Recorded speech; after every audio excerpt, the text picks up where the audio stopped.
আমি রেগে গেলে যেভাবে বোন রাগ ভাঙা।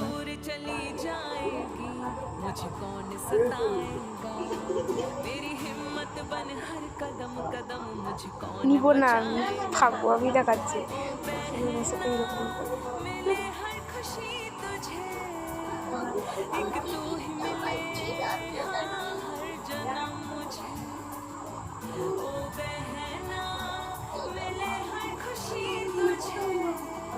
কি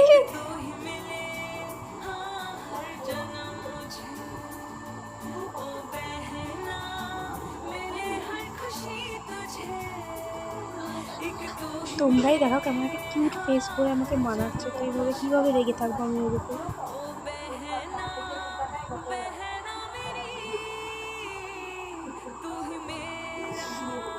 দে এবার তোমরাই বলো, এভাবে যদি কেউ রাগ ভাঙায় তো রেগে থাকা যায় তার উপর? তো আজকের জন্য বাই।